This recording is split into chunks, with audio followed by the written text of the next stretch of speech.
Um ótimo dia a todos, meu nome é Murilo, tá? Eu estou trabalhando ainda a minha relação de aulas para que a gente consiga concluir o estágio da FMU, tá? Lembrando que todas as aulas elas vão estar disponíveis no meu canal do YouTube, tudo bem, gente? Passe lá, deixa um like, deixa um comentário legal para a gente ir incentivando essa nova campanha, perfeito? Bom, atualmente nós estamos na segunda aula, minto, na quarta aula, tá? Todas as aulas a gente está acompanhando um texto de suporte bem legal para a gente ter um embasamento teórico, do qual eu preparei com todo carinho para vocês, beleza? Em alguns vídeos estou utilizando imagens, relatos de jornais, tá? Fazendo um negócio bem legal, tudo bem? Nesse vídeo a gente vai ter a utilização de uma fonte diferente, um vídeo bem legal que eu peguei do canal do YouTube do governo do Brasil, tá? Acho que por isso também que esse vídeo ele não vai ser tão extenso, tudo bem, gente? É uma aula que eu preparei que ela dá continuidade ao assunto do qual eu já estava falando na última. Comentei sobre, preparei uma aula muito legal para vocês sobre migração japonesa. Tá disponível no meu canal também. Peço que vocês passem lá, deixem um like legal pra gente, deixem um comentário, beleza? E essa aula ela vai ser uma continuação, tá bom? A gente está falando sobre o tema migrações e imigrações do Brasil, no Brasil, tudo bem? Isso daqui é uma aula destinada para o terceiro ano do ensino médio, tá? O estudo para jovens e adultos, beleza? É uma aula de disciplina de história, tá? O objetivo de conhecimento, a atual sociedade, como ela se moldou das migrações e migrações que aconteceram dentro do Brasil durante esses últimos anos, tudo bem? Compreender como a sociedade ela se desenvolve a partir de seus deslocamentos é importantíssimo, tá? E como eu já havia dito, para suporte dessas aulas, estou utilizando dicionários, textos de apoio, tais como os jornais da época. Essa aula em específico, vou utilizar um vídeo bem legal que eu separei, beleza?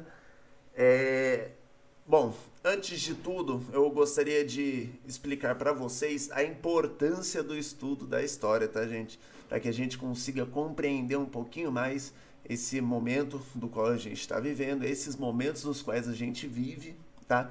É de suma importância, tá? Bom, vamos começar mais uma aula, beleza? Gente, após a gente entender um pouco como se deu a imigração japonesa no Brasil, que é como eu havia dito, a gente tem a última aula disponível aí, vou deixar o link para vocês acessarem. A gente começa a observar os choques culturais, tá? A gente começa a observar os choques culturais, os embates culturais, tá? Que são resultados dessas migrações ou imigrações, beleza? E agora a gente vai trabalhar um pouco sobre os movimentos de migração dentro do Brasil. E o que acarreta, o que muda, quais são essas mudanças culturais, tá bom? A construção de Brasília, ela já estava prevista desde a Constituição de 1891, tá? Porém, ela só foi concretizada durante o governo de JK, Juscelino Kubitschek, beleza? Acredito que em 1955, quando ele foi eleito, já corriam rumores e comentários de jornalistas, órgãos da imprensa, de que seria um governo que teria de trazer maior resplendor do que o governo da Era Vargas, tá? E para trazer maior resplendor do que o governo da Era Vargas, nada mais, nada menos do que cumprir as promessas de governos anteriores, tá? Então, por isso que JK já voltou lá atrás, naquela Constituição de 1891, tá? Onde era uma Constituição em que tinha total embasamento para reforçar o patriotismo brasileiro, tá? Onde a gente busca aquela identidade nacional. Aí o Prado Júnior fala sobre a busca da identidade nacional, beleza? Então, com um bordão de 50 em 5, a gente já vê que é uma pegada bem compromissada da galera que estava no poder executivo dessa época. Tanto é que JK já tinha disponibilizado total poder do executivo para que fosse cumprido, para que fossem cumpridas tais metas, tá? Com a mudança da capital do Brasil, saindo do Rio de Janeiro e indo para Brasília, tá? Ou seja, a necessidade da construção de Brasília é pela busca da interiorização da capital do Brasil. Ela vem a partir das ideias de Marquês de Pombal, tá?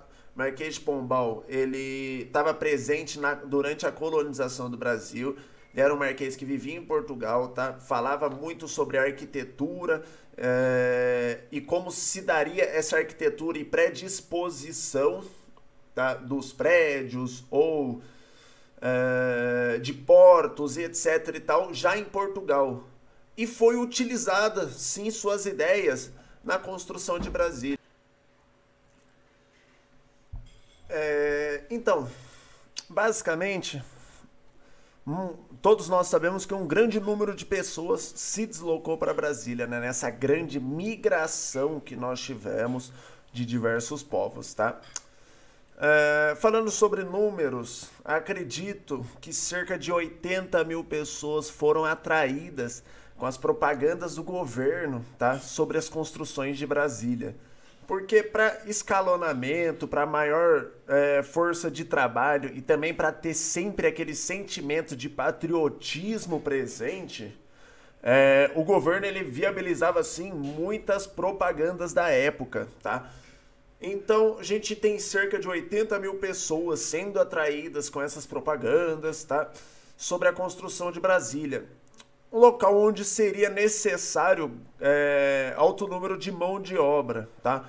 Tanto em nível de construção civil, como, por exemplo, trabalhadores que já tinham o ofício de carpinteiros, eletricistas, encanadores, ou até mesmo ajudantes de construção civil, pedreiros, mestre de obras, quanto das pessoas que elas não tinham esse certo nível de instrução, de ofício, tá?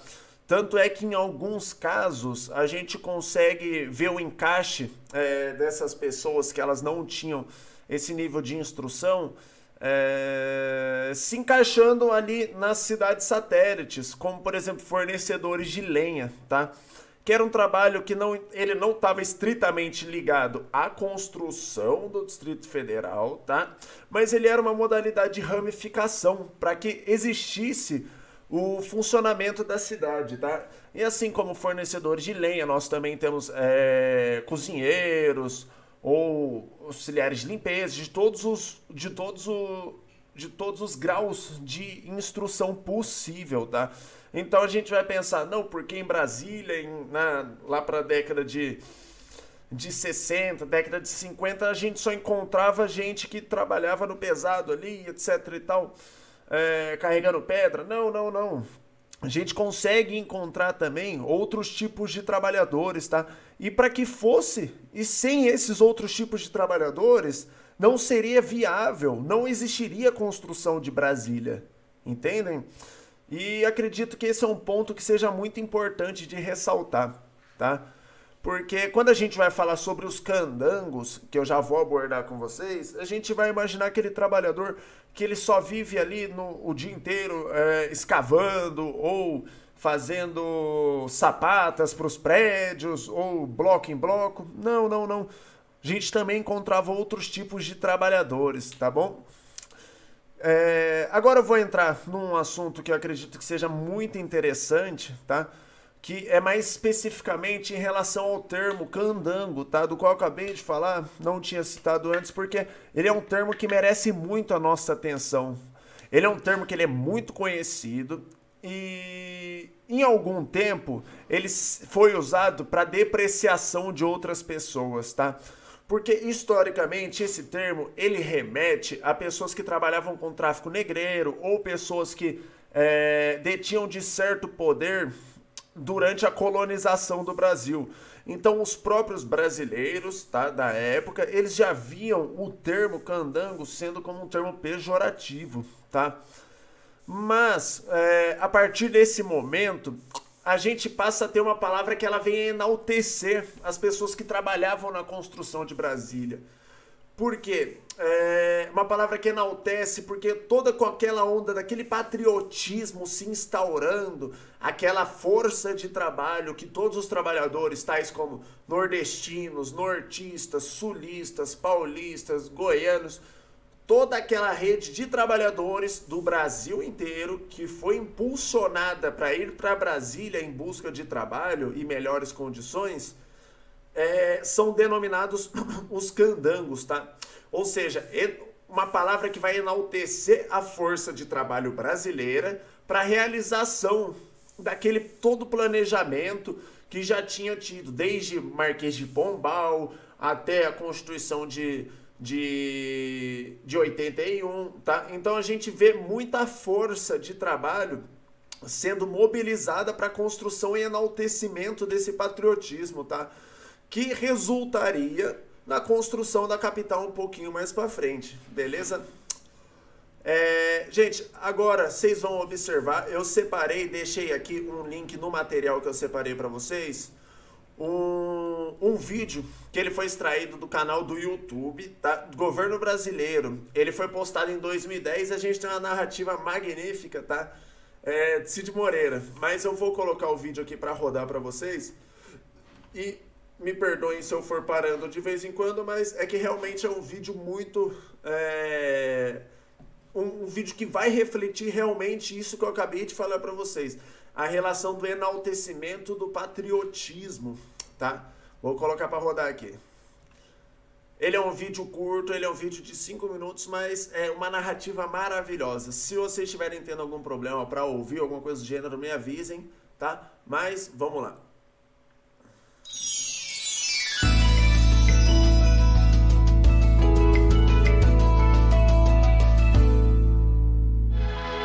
E o sol amanheceu muitas vezes, até que o sonho profético de São João Bosco se fizesse verdade no Planalto Central brasileiro.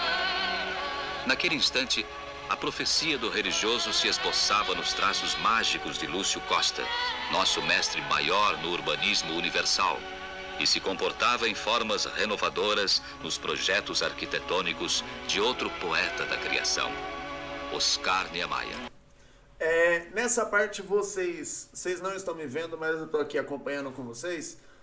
Vocês veem que ao contar da história, ao desenrolar, o governo brasileiro sempre foca em enaltecer a história de dois grandes arquitetos urbanistas da época, né?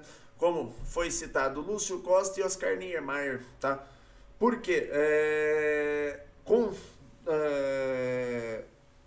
Com muito conhecimento de prática e também com exemplos vindos do exterior, foi assim que começaram a projetar a capital, tá?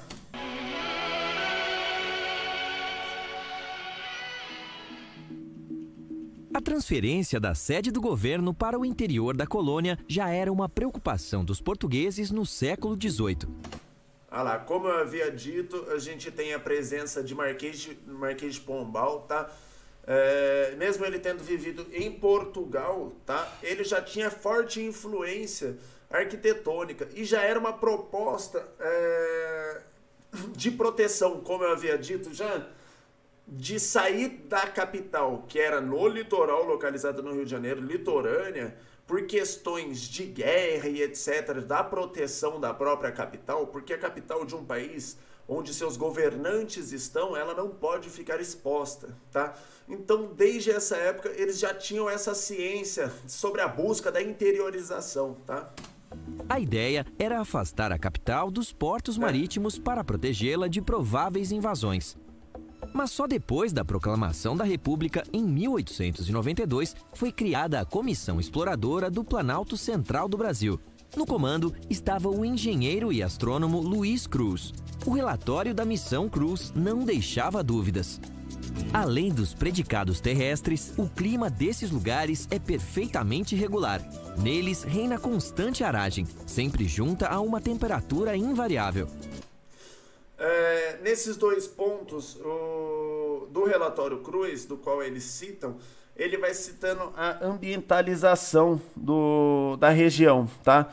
Então, por exemplo, quando ele fala sobre constantes aragens, ele já está ali pensando em possíveis arados ou um local propício para expansão, tanto para o plantio ou para algum outro local, tá? As noites são tão claras como o dia, sem ventos nem frio áspero. Em conclusão, entendo que aí tudo se reúne para facilitar absolutamente a existência humana. Durante décadas, os planos de transferir a capital foram deixados de lado por causa de crises econômicas e convulsões sociais. Mas na campanha presidencial... E nessa parte do vídeo a gente vê bem claro a consciência do governo, levando em consideração que é o vídeo institucional, tá? Governamental. A gente vê a consciência do governo dizendo que o Brasil ele sempre enfrentara muitas crises. E não dizendo que era um período calmo para a governança de JK, tá? Era um período conturbado, após era Vargas, tá? Onde Vargas sai do governo dizendo saio da vida para entrar para a história, tá? Mas foi uma necessidade da época para a concretização das suas promessas. Tudo bem? Presidencial, em 1955, Juscelino Kubitschek assumiu o compromisso. Eleito, criou a Companhia Urbanizadora da Nova Capital, Nova Cap, e nomeou pessoas de sua confiança como Israel Pinheiro para presidente e Bernardo Sayão, Ernesto Silva e Oscar Niemeyer para a diretoria da empresa. Uma lei, votada como desafio para o governo, determinou a data de 21 de abril de 1960 para a transferência e inauguração da cidade. Lembrando que essa data ela já tinha sido combinada anteriormente, tá? Já foi uma data de entrega do projeto. Então, em 1960, esse projeto teria de ser entregue de qualquer forma possível. Nova Cap lançou um concurso público para o projeto de urbanismo da Nova Capital. Lúcio Costa, com seus traços modestos, mas geniais, foi o escolhido entre 26 concorrentes. A primeira construção em Brasília foi o Catetinho, sede provisória do governo federal. Aqui, Juscelino Kubitschek dormia nas visitas semanais ou partia para as obras. Em maio de 1957, foi rezada a primeira missa de batismo de Brasília. E acredito que seja bem importante fazer um comentário nessa parte do vídeo, porque a gente consegue enxergar a importância da religiosidade para o povo brasileiro, tá? Então, sempre andando ali de mãos dadas com a sensação de patriotismo, a gente também tem a questão da religiosidade, tá bom? Uma cidade que acabava de nascer.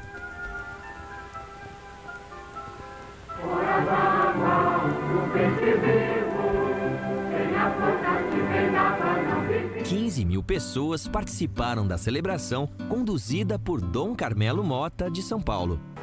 Será o acontecimento máximo desde o Grito do Ipiranga. Será um avanço histórico de 135 anos, pois desde a independência nacional deveria ter se consumado. Uma multidão se apresentou ao enorme canteiro de obras no Planalto Central. E aí a gente vai começar a entender um pouquinho sobre esses candangos. Vai ser uma rápida passagem, tá? Mas como eu havia dito, foi uma mobilização tanto por parte governamental como por parte de toda a população brasileira, pela busca de melhores condições, tanto de trabalho ou de vida, tá? Mineiros, goianos e principalmente nordestinos fugidos da seca. Eram os candangos, expressão que os africanos usavam para se referir aos portugueses colonizadores. Quer dizer desprezível, sujo, mas em Brasília ganhou outro sentido: trabalhador, operário. A sorte está lançada. Um mundo de candangos desperta o cerrado ressoante de sons metálicos e de inesgotável energia humana. Homens e máquinas se revezam no trabalho que não para. Surge a primeira obra de alvenaria na Nova Capital, uma ermida em homenagem a São João Bosco, que em 1833 identificara em suas visões o local onde seria construída Brasília. Em mais de 1000 dias de trabalho, uma das poucas interrupções aconteceu pela morte de Bernardo Sayão. Ele foi atingido pela queda de uma árvore durante a construção da rodovia Belém-Brasília. As obras foram realizadas dentro do prazo determinado pela lei. A cidade de arquitetura inovadora e revolucionária estava pronta. Visitantes de países do mundo inteiro vieram ver de perto uma cidade erguida em plena solidão do descampado, obra de Oscar Niemeyer. As festas de comemoração duraram 3 dias. Brasília vai incorporar ao território brasileiro mais de 6 bilhões de quilômetros quadrados. Vamos construir uma nova nação dentro de nossas próprias fronteiras. Juscelino Kubitschek havia iniciado uma nova era, a da integração nacional.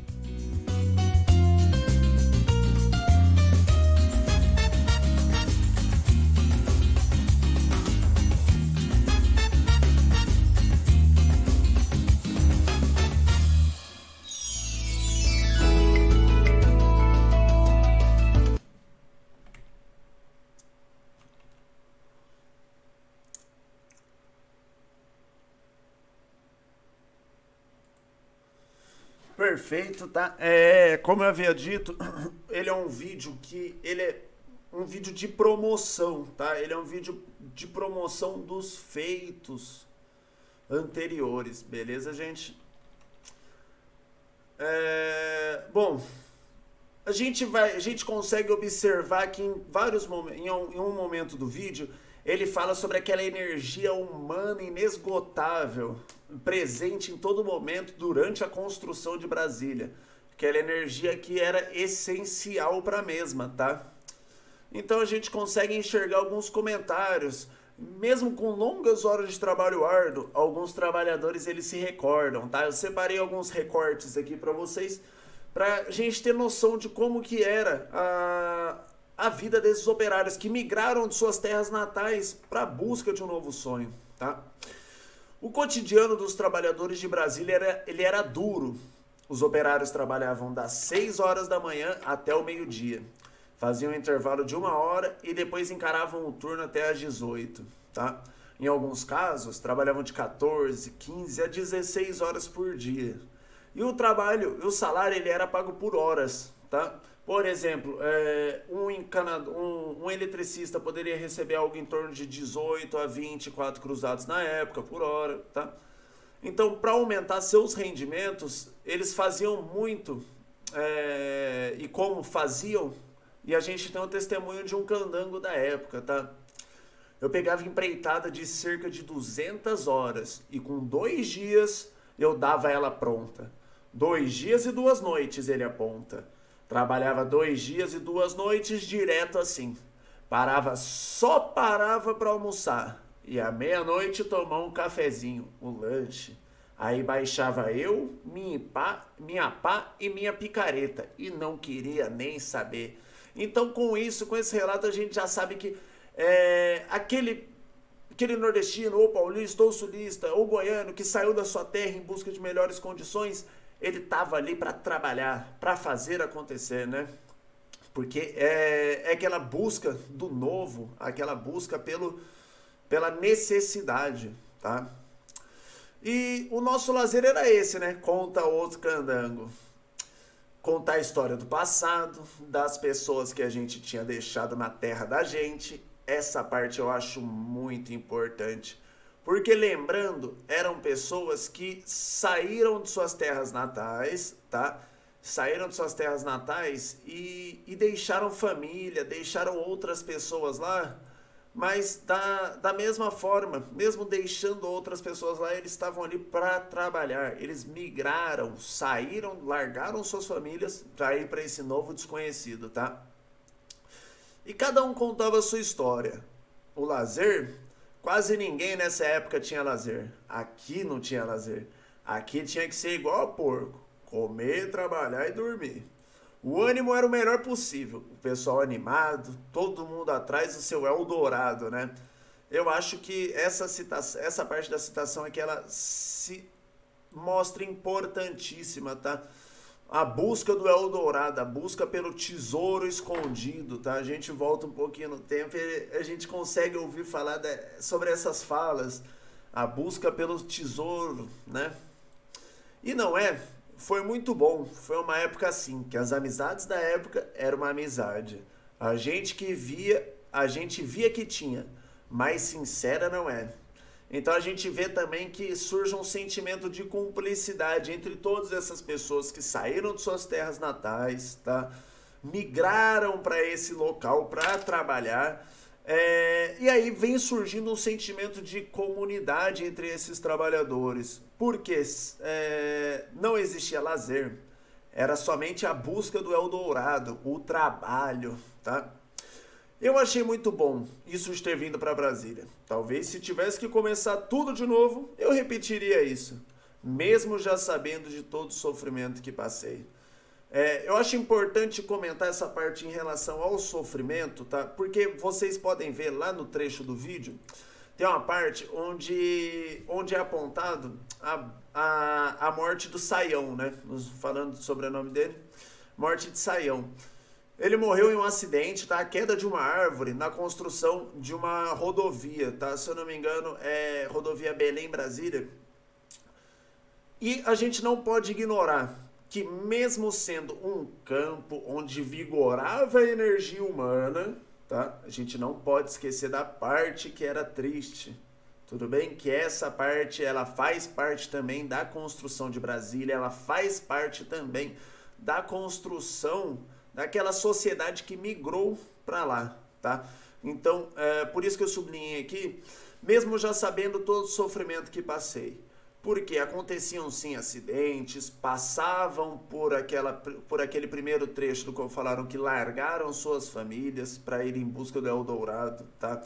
Então, essa é uma parte que a gente não pode ignorar, tudo bem?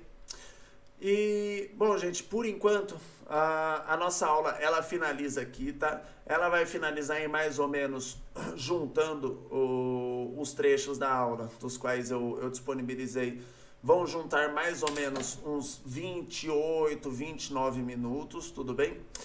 E eu vou disponibilizar no arquivo digital algumas perguntas, tá? Pra gente ir trabalhando em cima desse tema. Eu vou disponibilizar aí ao fim da aula uns 8, 9 minutos para que a gente consiga trabalhar essas perguntas para que vocês me entreguem. Se tiverem alguma dúvida, pode mandar uma mensagem no WhatsApp, pode mandar mensagem, pode me escrever um e-mail, tá?